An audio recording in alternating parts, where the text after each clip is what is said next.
Hello student, welcome back my YouTube channel.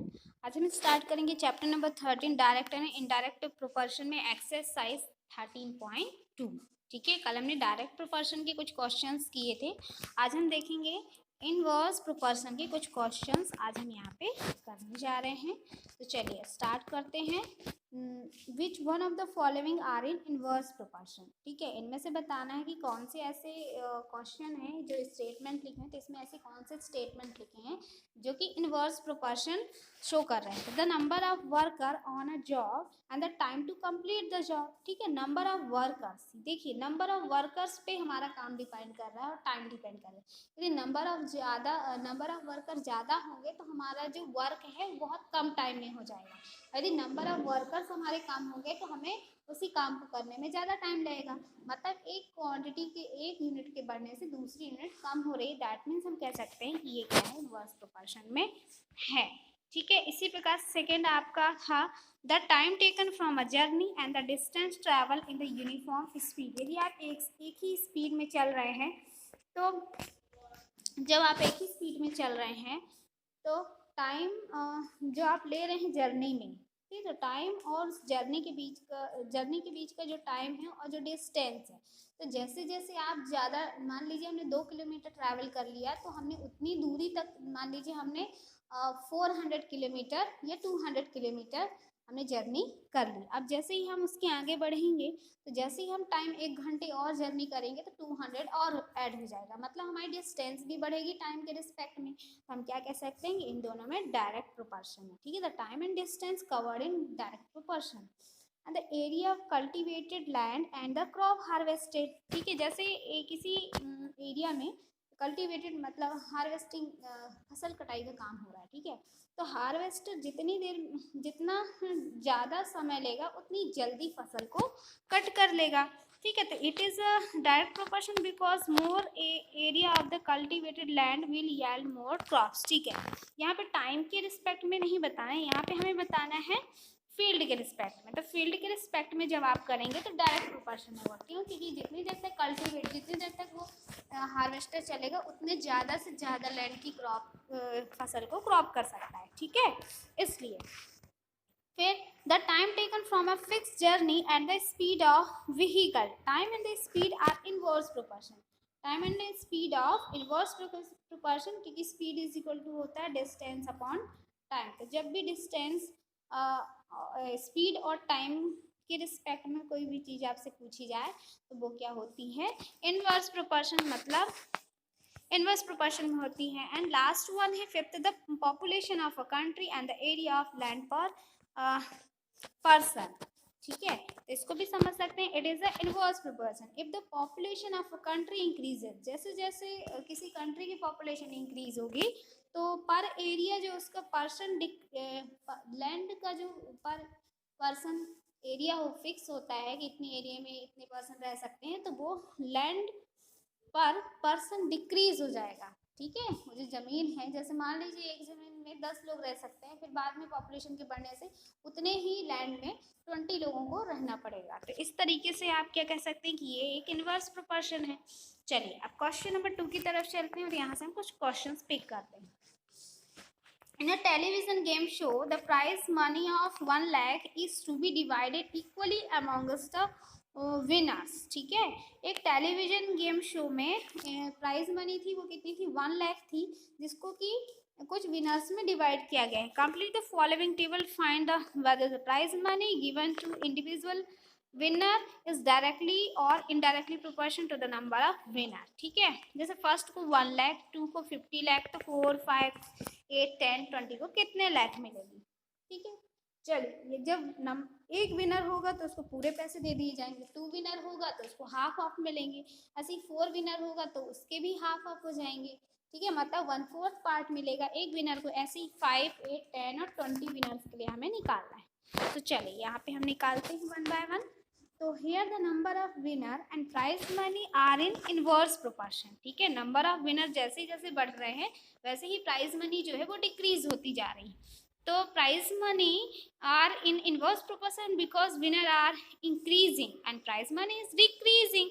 Okay, तो when the number of winner are 4, each winner will get 1 lakh upon 4। 25,000. ऐसे number of winner 5, each winner will get 20,000. तो ऐसे जितने number of winner हैं उसमें 1 लाख से divide 1 lakh में divide कर देंगे, कितना आ जाएगी पर विनर प्राइज मनी आ जाएगी. ओके, चलिए क्वेश्चन नंबर 3 की तरफ चलते हैं. Rahman is making a wheel using spokes. He wants to fix equal spoke in such a way that the angle between any pair of consecutive spokes are equal. Help him to completing the following table. Rahman जो है वो क्या बना रहा है, एक wheel बना रहा है और उसमें वो स्पोक इक्वल डिस्टेंस पे फिक्स करना चाह रहा है. ठीक है, तो ये फिगर में आप देखें कि जब वो 4 स्पोक लगा रहा है तब 90 डिग्री का एंगल आ रहा है. ठीक है, देखिए जैसे ही 4 लगाएगा तो वैसे लगाना पड़ेगा उससे, तो 90 डिग्री का एंगल आएगा. अब जो 6 लगा रहा है तो उसमें एंगल कितने का बन रहा है, 60 डिग्री का बन रहा है. तो जैसे जैसे नंबर ऑफ स्पोक्स बढ़ रहे हैं तो उनके बीच का जो एंगल है वो डिक्रीज हो रहा है. दैट मीन्स ये तो इनवर्स प्रोपोर्शन में है. ठीक है, तो are the number of spokes and the angle formed between the pair of consecutive spokes in inverse proportion, and calculating the angle between the pair of consecutive spokes on a wheel with 15 spokes, and how many spokes would be needed if the angle between a pair of consecutive. ठीक है, तो ये 3 question दिए हैं. इन तीनों question का अब हमें देखते हैं 1 by 1 सॉल्यूशन. चलिए, तो here the number of spokes are increasing and the angle between the pair of consecutive spokes is decreasing. जैसे जैसे नंबर ऑफ स्पोक्स आपके बढ़ते जाएंगे वैसे वैसे नंबर ऑफ वैसे वैसे आपको जो स्पोक्स के बीच का एंगल है वो डिक्रीज होता जाएगा. ठीक है, जितने ज़्यादा आप स्पोक्स यदि उस टायर में फिट कर रहे हैं उतना कम उनके बीच का एंगल होगा. तो so it is a inverse proportion and angle at the centre of a circle is 360. और एंगल कितना होता है सर्कल के बीच का, 360 होता है. तो when the number of spokes is 8, जब नंबर ऑफ स्पोक्स आप 8 लगाएंगे तो then the angle between the pair of consecutive spoke 8 से डिवाइड कर दीजिए. जब आप 8 स्पोक लगाएंगे तो 45 डिग्री का एंगल बनेगा. जब आप 10 स्पोक लगाएंगे तो 36 का बनेगा. जब आप 12 लगाएंगे तो 30 डिग्री का. मतलब 360 डिग्री का होल एक कंप्लीट आपका क्या बनता है, ये बोलना चाहिए सर्कल बनता है. और सर्कुलर फॉर्म में ही क्या होता है, आपका टायर होता है. तो इस टायर का जो टोटल एंगल वो कितना, 360. तो 360 से नंबर ऑफ स्पोक्स को डिवाइड कर दीजिए तो आ जाएगा यहाँ पे कि एंगल कितने एंगल ड्रॉ होंगे. इससे ये टेबल हमने कंप्लीट कर ली. ठीक है, अब जो क्वेश्चन पूछे गए थे उनके आंसर देते हैं. The number of spokes and the angle form between the pair of consecutive spokes in reverse proportion. क्या नंबर ऑफ स्पोक्स और उनके बीच जो एंगल फ्रेम हो रहा है ये इनवर्स प्रोपोर्शन में है. Yes, they are in inverse proportion. क्योंकि जैसे जैसे नंबर ऑफ स्पोक्स इंक्रीज हो रहे हैं वैसे वैसे हम एंगल्स को देखें क्या हो रहे हैं, एक्चुअली में ये डिक्रीज हो रहे हैं. ठीक है, वैसे वैसे एंगल हमारा क्या हो रहा है, डिक्रीज हो रहा है. ठीक, one the number of spokes is 15, जब नंबर ऑफ स्पोक्स 15 होंगे तो उनके बीच कितना एंगल बनेगा, 15 से डिवाइड कर दीजिए 360 में, तो कितना बनेगा 24 डिग्री बनेगा. And the number of spoke would be needed. अब 40 डिग्री के एंगल में कितने नंबर ऑफ स्पोक्स लगाने पड़ेंगे, 40 से डिवाइड कर दीजिए, 9 नंबर ऑफ स्पोक्स लगाने पड़ेंगे.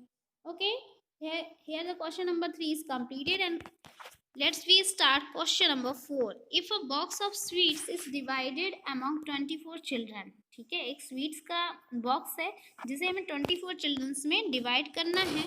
तो they will get 5 sweets each, और हर बच्चे को 5 स्वीट्स मिलना है. तो how many would each get, the number of children is reduced by 4. ठीक है, जब नंबर ऑफ चिल्ड्रन 4 कम हो जाएंगे तब हर एक बच्चे को कितनी स्वीट्स और आप मिल जाएंगी.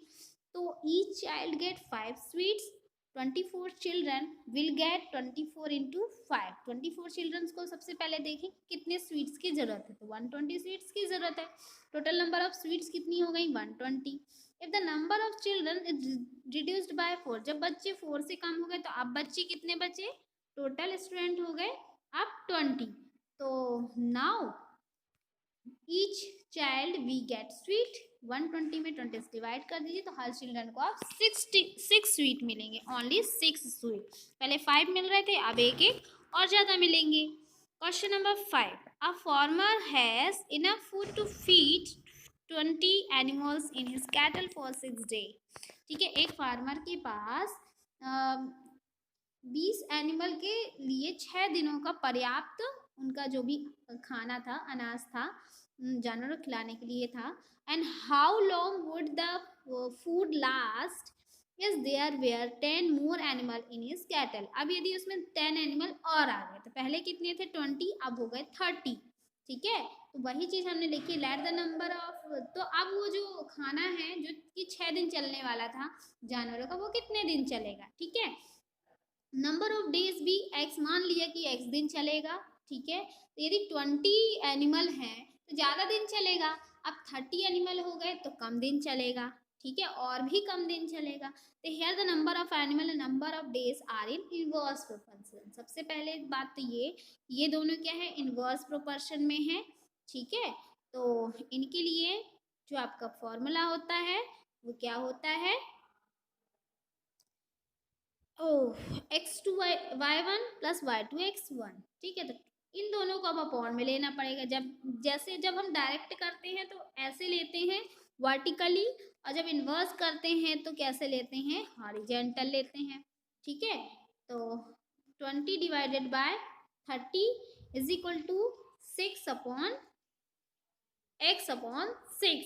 यदि हम 20 से 30 को ले रहे हैं, 20 डिवाइडेड बाय हमने 30 लिखा है, तो x बाय 6 लिखना है। ये ध्यान रखिए, एक साइक्लिक रोटेशन में ऐसे ही 20 से 30 और x टू 60 6।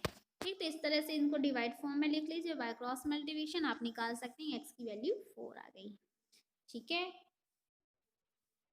ये इनको आप ऐसे भी लिख सकते हैं, ये x है और ये y है, तो ये आपके पास x1 x2।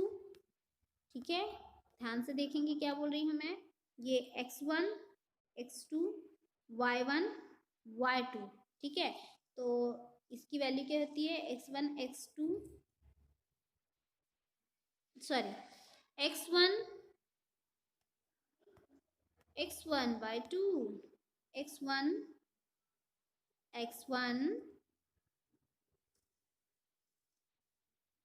x1 y1 is equals to होता है x2 y2 is equals to k। ये होता है इनवर्स प्रोपोर्शन के लिए। ठीक है, तो x1 y1 is equal to x2 y2 भी यदि आपको लर्न है तो बन जाएगा आपसे। ठीक है, तब आप क्या लिखेंगे, देखिए 20 into 6 is equal to 30 into x. जब आप ऐसा लिखेंगे तब भी आप 30 डिवाइड में डाल दीजिए, देखिए आंसर 4 ही आ गया। ठीक है, तो इस तरीके से भी आप इसको समझ सकते हैं कि इनवर्स प्रोपोर्शन में लिखने के लिए हमें x1 y1 x2 y2 लिखना होता है। ठीक है, चलिए, तो question number 6 is a contractor estimated that 3 persons could rewire Jasminder house in 4 days. If we uses 4 person instead of 3, how long should they take to complete the job? ठीक है, एक कॉन्ट्रैक्टर को तो घर को दीवार का क्या दिया गया है, कॉन्ट्रैक्ट दिया गया है। तो नंबर ऑफ पर्सन यदि 3 वर्क कर रहे हैं तो काम 4 डेज में फिनिश हो रहा है, और जो नंबर ऑफ वर्कर 4 हो जाएंगे तो कितने डेज में फिनिश होगा, तो और भी जल्दी फिनिश हो जाएगा, क्योंकि नंबर ऑफ वर्कर्स बढ़ गए तो नंबर ऑफ डेज कम हो जाएंगे। तो फिर से वही करना है आपको, x1 x2 y1 y2 क्या होता है, x1 y1 is equal to x2 y2। ठीक है, तो कितना हो जाएगा, 3 multiply by 4 is equal to 4 multiply by x। 4 से 4 कैंसिल, तो x की वैल्यू आ गई 3। तो इस तरह से भी आप कर सकते हैं। ठीक है, ओके, वीडियो को आप पॉज कर लीजिएगा, और इन सॉल्यूशन को अपनी नोटबुक में आपको नोट डाउन करना है। आज हम क्वेश्चन नंबर 7 तक देखेंगे। क्वेश्चन नंबर 7 देखते हैं। A batch of bottle was packed in 25 box with 12 bottle in each box। ठीक है, क्या बोल रहे हैं कि हर बॉक्स में कितनी बॉक्स पैक हो रही हैं, 12 बॉटल पैक हो रही हैं, और ऐसे हम 25 बॉक्स पैक कर रहे हैं। If the same batch is packed using 20 bottle in each box, यदि हर बॉक्स में हम 20 बॉक्स पैक करेंगे तो ऐसे कितने बॉक्स हमें पैक करने पड़ेंगे। चलिए देखते हैं हम। नंबर ऑफ ईच बॉक्स, यदि हर बॉक्स में यदि 12 है तब हम 25 बॉक्स पैक करें। अब यदि 20 बॉटल हम रखना स्टार्ट कर दें तो नंबर ऑफ बॉक्स हमें कम पैक करना पड़ेंगे। ठीक है, क्योंकि हमने नंबर ऑफ बॉटल्स बढ़ा दिया, इसलिए दोनों क्या है, इनवर्स में है। तो कितना हो जाएगा, 12 मल्टीप्लाई बाय 25। ठीक है, और x मल्टीप्लाई बाय 20। ठीक, डिवाइड कर दीजिए 20 से, तो आंसर क्या आ जाए आपके पास? आंसर आ जाएगा 15।